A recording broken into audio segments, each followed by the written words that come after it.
about what we're asking for. Uh-oh. Get on the same page. My understanding, everybody was on the same page, right? Oh, that's right. We found out that there was a fracture the other day. And then they tried to... That brief pause in Breanna Stewart's voice stood out to many listeners. It didn't sound like someone speaking from a place of full certainty. Instead, it suggested hesitation at a moment when the message was supposed to be clear and steady. She also revealed that the Women's National Basketball Players Association had to organize an urgent internal call to align its members on their goals in current negotiations. That detail hints at behind-the-scenes pressure and a rush to create agreement before speaking publicly. When a union's leadership is still working to unify its position, it can raise questions about how prepared the group is for tough bargaining. Negotiations often depend on showing a calm, united front. Any sign of internal confusion can weaken that image and complicate talks. In this case, the situation points to a leadership team trying to steady its message while managing strong opinions within its ranks. The challenge now is turning that last-minute coordination into a clear, consistent strategy at the negotiating table. Didn't move much money-wise, so there wasn't a lot of money increase. There wasn't. It was like they went from a $5 million salary cap, I believe, to 5.65, something like that. Breanna Stewart said, quote, "There were some minimum standard requirements that did come into play, and that was important," Stewart added, because that means the league heard us on some things that matter to us. Training camp is looming just 2 months away, and this update comes 6 weeks after the last official proposal. The fact that players still haven't aligned on their key demands at this point is worrying. It shows that these negotiations are far messier, more chaotic, and more divided than anyone is publicly willing to admit. Latest proposal offered concessions, there we go, on player housing and facility standards. So, okay, the owners have moved here. First-year players and players on minimum salary would be provided a one-bedroom apartment for the first 3 years of the CBA, while developmental players would be provided a studio apartment. A source familiar with negotiations confirmed to CBS Sports. Those players would After 6 weeks of complete silence, the league finally acted to break the deadlock.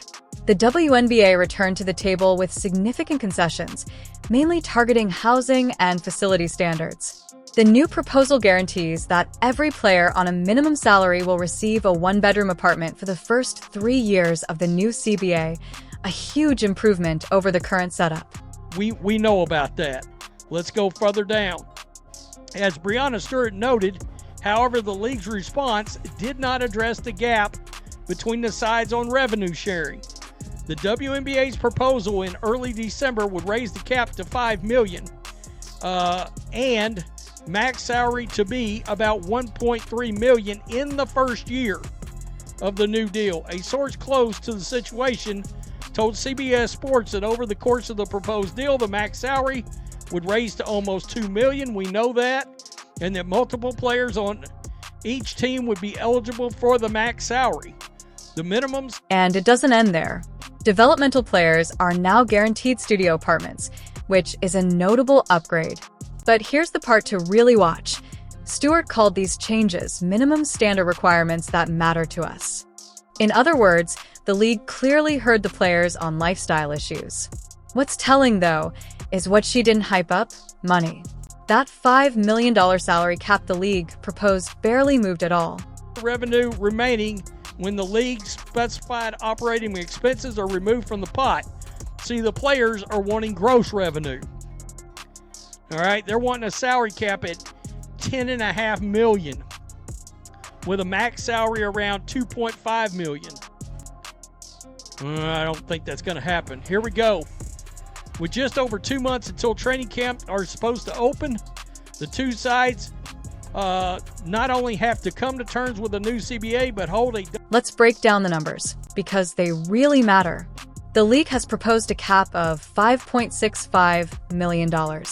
That's a 13% increase from where things currently stand, but the players are asking for more than double the current cap. In other words, a 13% bump barely scratches the surface. Here's where it gets more nuanced.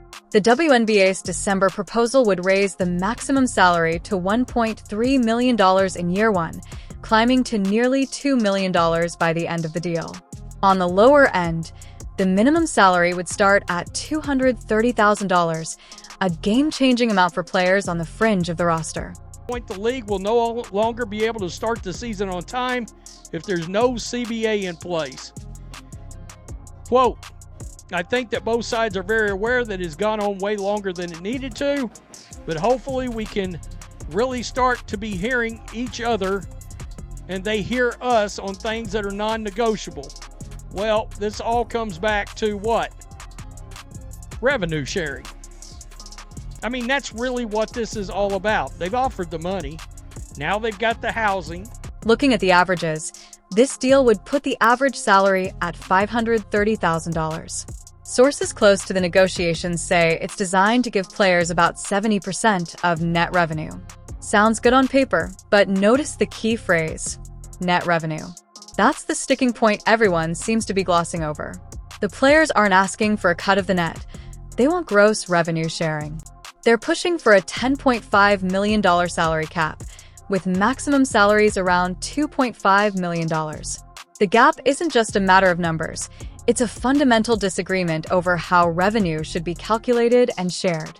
Well, now it's become a public relations issue between the players and the fans, because the fans can see what is on the table now.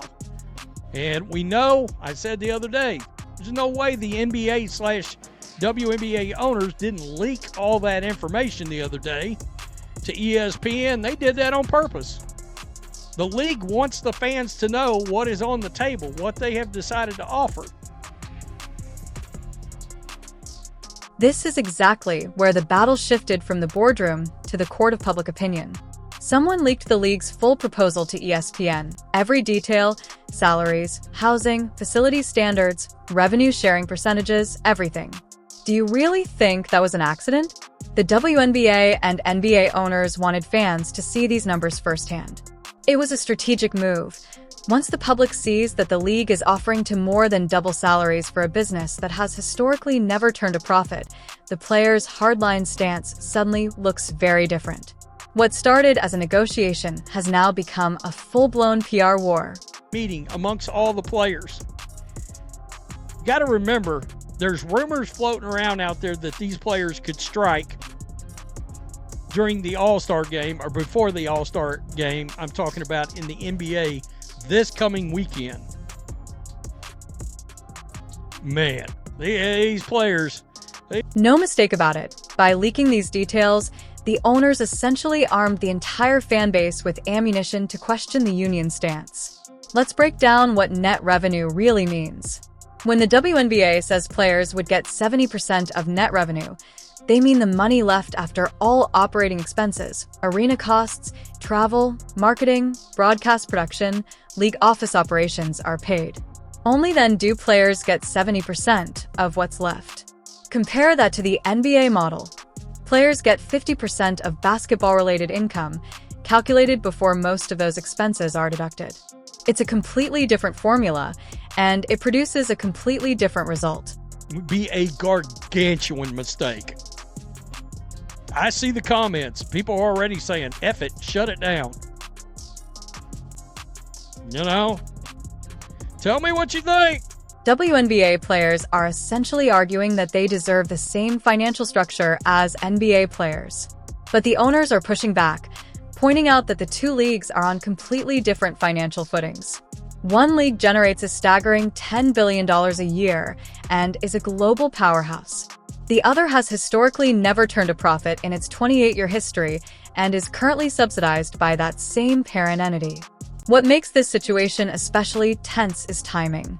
Stewart admitted on record that she doesn't know the drop-dead date, the point at which, if no deal is reached, the season cannot start on time. The league hasn't made that date public, but executives almost certainly have it marked on their internal calendars. They know exactly how long they need for an expansion draft, free agency, and training camp, but they're keeping that information close. Announcing a hard deadline would shift pressure onto the league, and right now, they want the players feeling uncertain and anxious, not desperate.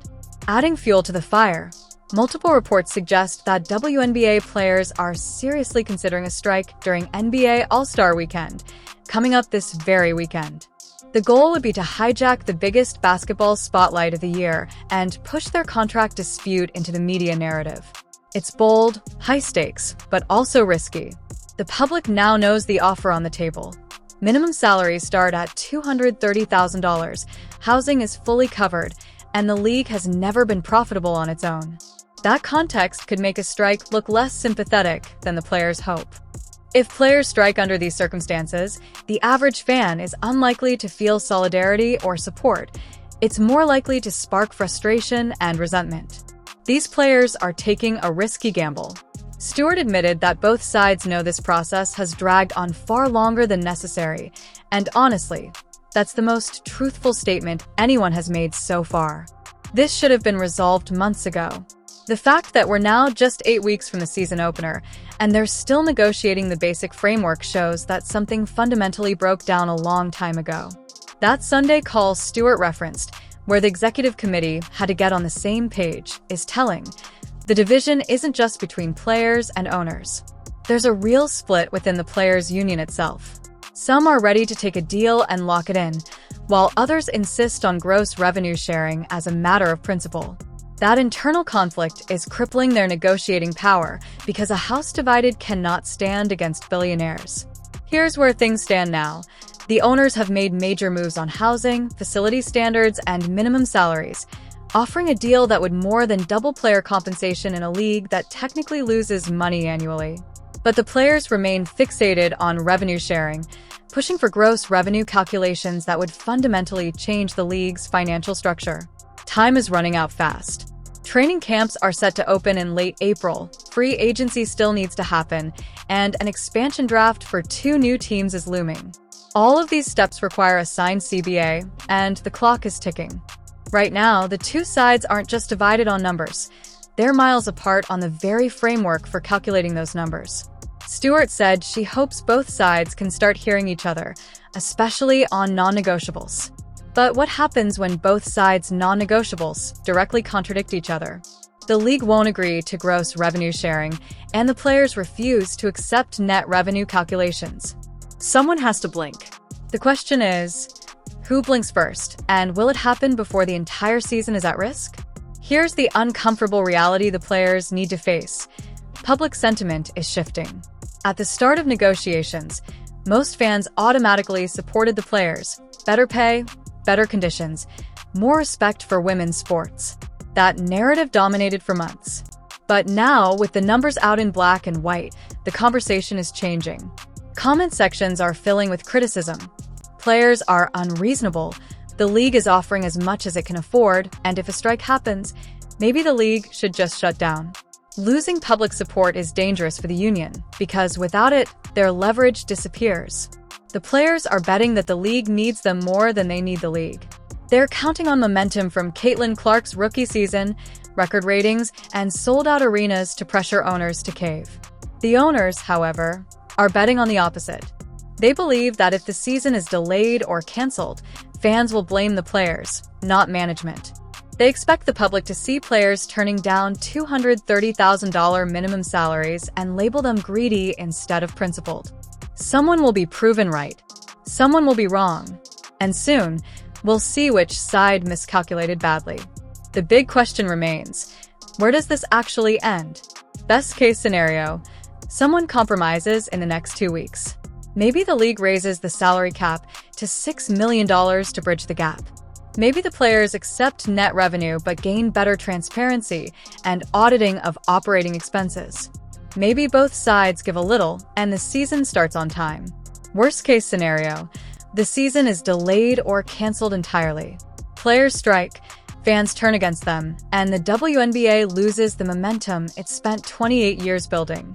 Caitlin Clark's highly anticipated second season gets postponed or erased from the record books.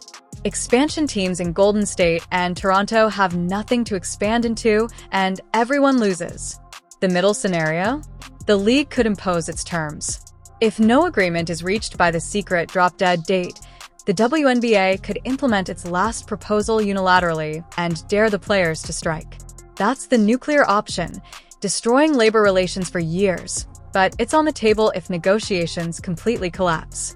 Stewart is right about one thing. This has dragged on far too long. But acknowledging that doesn't solve the problem. Right now, neither side is willing to make the uncomfortable move that would actually end it. The owners won't budge on revenue calculations, and the players won't accept anything less than gross revenue. Meanwhile, the clock is ticking louder every day. So here's the question. If you were a WNBA player right now, would you accept this deal? $230,000 minimums, housing covered, salaries more than doubled in a league that has never been profitable, or hold out for gross revenue sharing and risk losing the season entirely.